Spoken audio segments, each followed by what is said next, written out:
Welcome to Breaking Wire. Please subscribe to the channel and press the bell icon for more updates. I bet you didn't know that Yellowstone isn't just a park. It's sitting on top of a supervolcano.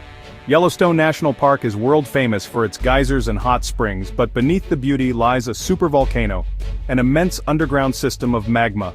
This supervolcano has erupted in the distant past, shaping the park's landscape and leaving behind a massive caldera.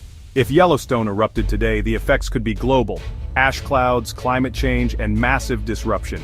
That's why even small changes at Yellowstone attract so much attention and concern. The park's geysers and hot springs are constant reminders of the volcanic power below.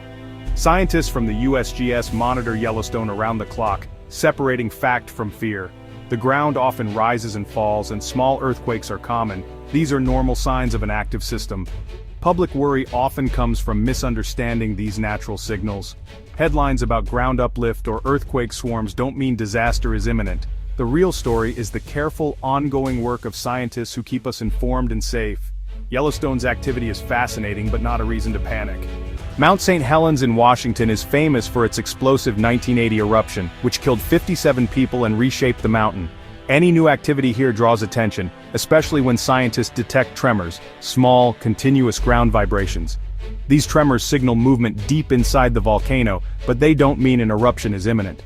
Volcanoes like Mount St. Helens often experience periods of increased activity as magma and gases shift underground. The USGS closely monitors these signals, using sensitive instruments to track changes. Scientists believe the current tremors are part of the slow process of the volcano recharging its magma chamber. Mount St. Helens is ranked among the most dangerous U.S. volcanoes due to its explosive potential and proximity to people. The 1980 eruption's legacy means every new signal is taken seriously. For now, activity remains normal. Tremors are scientifically interesting, not alarming. Careful observation ensures plenty of warning if things change. Monitoring never stops, keeping public safety the top priority. Mount St. Helens reminds us that volcanoes are always changing, and science is always watching. Scientists use advanced tools to peer deep inside volcanoes. Seismometers detect tiny earthquakes, revealing magma movement and rock fractures.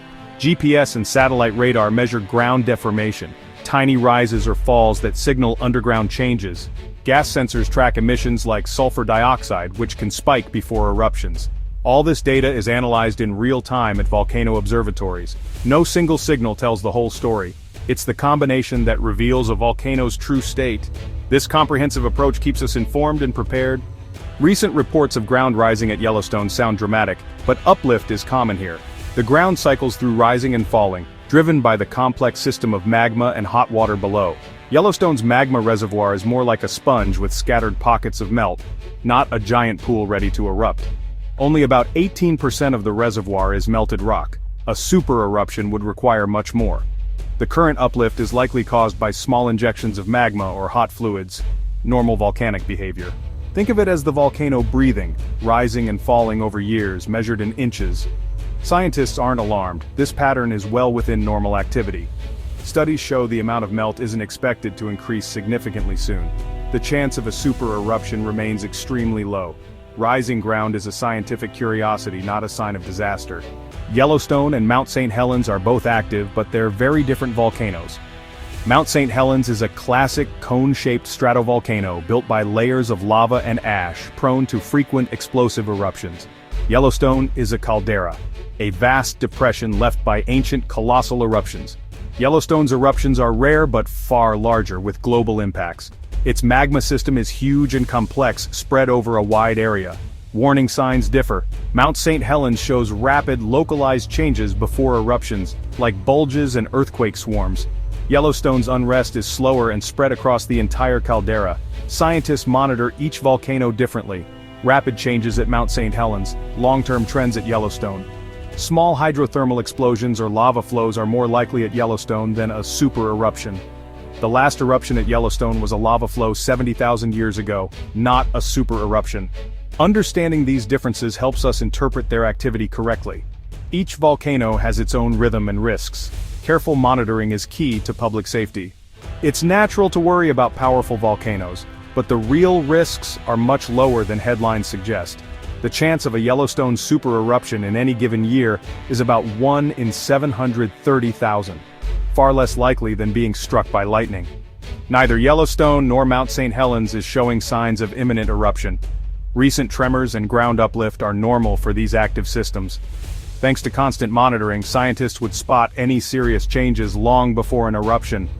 Warning signs like intense earthquake swarms and rapid ground deformation are not happening. Volcano monitoring is about understanding the planet's pulse, not waiting for disaster. This research helps us live safely alongside these natural wonders. The data collected today will help future generations predict volcanic behavior. Enjoy the beauty of our national parks, knowing scientists are watching over them. For now, the giants are simply stirring in their sleep.